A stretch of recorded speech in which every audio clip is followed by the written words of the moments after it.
Colonial resistance grows. One American story. Crispus Attucks knew about the struggle for freedom. The son of an African American father and a Native American mother, Attucks was born into slavery in Framingham, Massachusetts around 1723. As a young man, Attucks escaped by running away to sea. He spent the next 20 years as a sailor, working on whaling boats to avoid recapture. He used a false name, calling himself Michael Johnson. In March 1770, Attucks found himself in Boston, where feelings against British rule were reaching a fever pitch.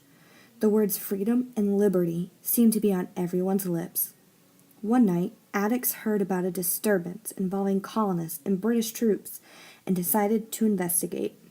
He had no idea that he was about to play a key role in American history, losing his life to a British bullet in a protest that came to be known as the Boston Massacre.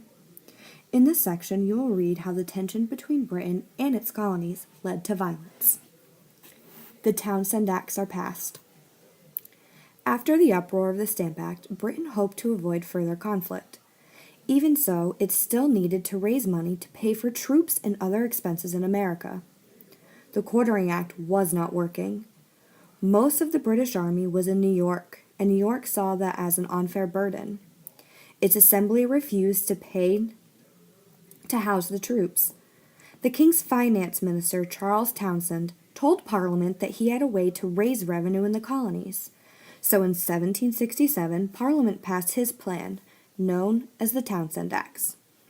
The first of the Townshend Acts suspended New York's assembly until New Yorkers agreed to provide housing for the troops.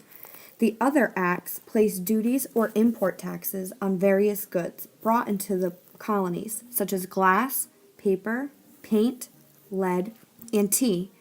Townshend thought that duties which were collected before the goods entered the colonies would anger the colonists less than the direct taxes of the Stamp Act. The money raised would be used to pay the salaries of British governors and other officials in the colonies.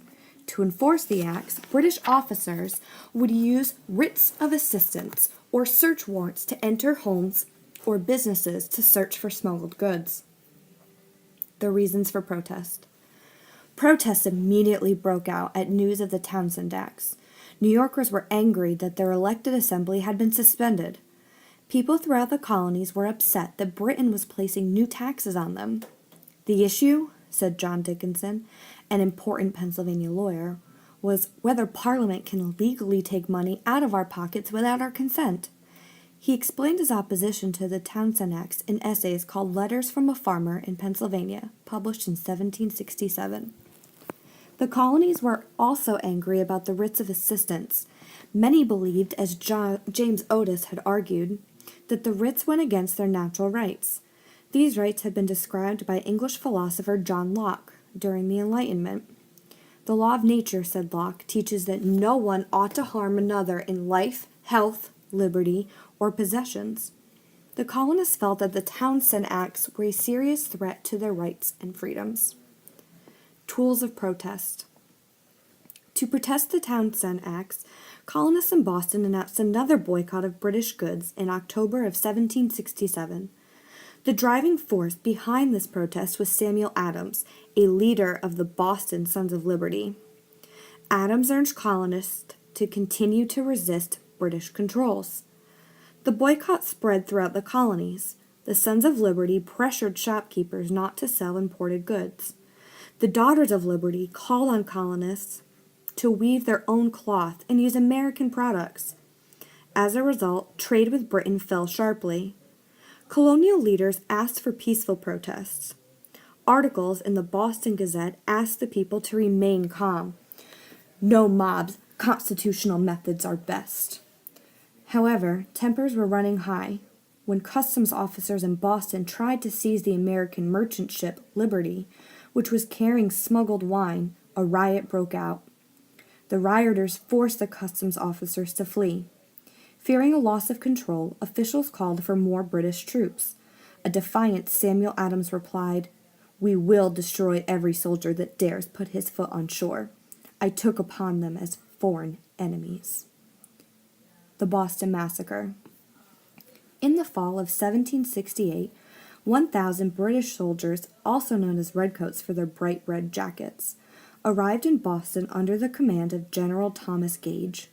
With their arrival, tension filled the streets of Boston. Since the soldiers were poorly paid, they hired themselves out as workers, usually at rates lower than those of American workers. Resentment against the Redcoats grew. Soldiers and street youths often called insults at each other. "Lobsters for sale," the youths would yell, referring to the soldiers' redcoats. "Yankees," the soldiers jeered.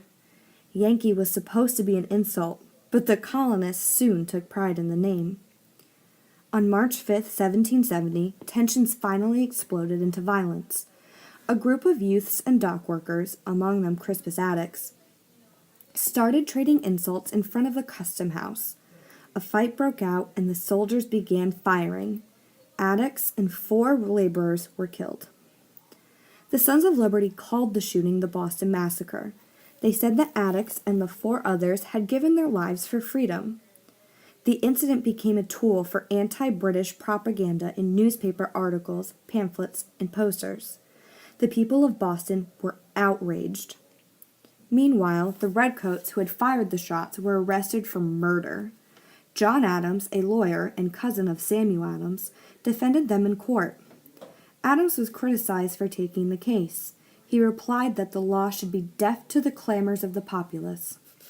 He supported the colonial cause, but wanted to show that the colonists followed the rule of law. Adams argued that the soldiers had acted in self-defense. The jury agreed. To many colonists, however, the Boston Massacre would stand as a symbol of British tyranny. The Tea Act. The colonists were unaware that on the day of the Boston Massacre, Parliament proposed the repeal of the Townshend Acts.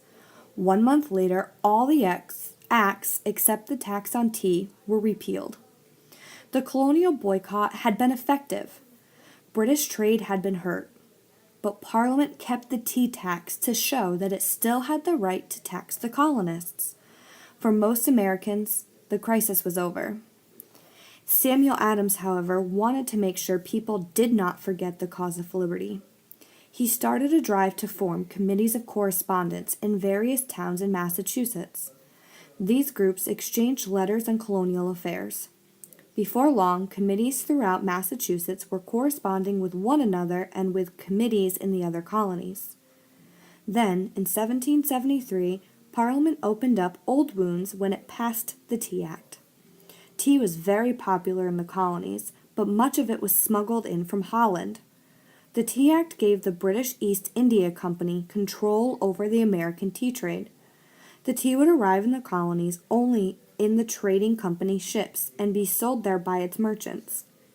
Colonists who had not been paying any tax on smuggled tea would now have to pay a tax on this regulated tea. This enraged colonial shippers and merchants. The colonists wondered what Parliament would do next. The Boston Tea Party. Protests against the tea took place all over the colonies. In Charleston, South Carolina, colonists unloaded tea and let it rot on the docks. In New York City and Philadelphia, colonists blocked tea ships from landing. In Boston, the Sons of Liberty organized what came to be known as the Boston Tea Party. On the evening of December 16, 1773, a group of men disguised as Native Americans boarded 3 tea ships docked in Boston Harbor. One of the men, George Hughes, a Boston shoemaker, later recalled the events. He said, "We then were ordered by our commander to open the hatches and take out all of the chests of tea and throw them overboard. In about 3 hours from the time we went on board, we had thus broken and thrown overboard every tea chest to be found on the ship, while those in the other ships were disposing of the tea in the same way at the same time." That night, Hughes and the others destroyed 342 chests of tea. Many colonists rejoiced at the news.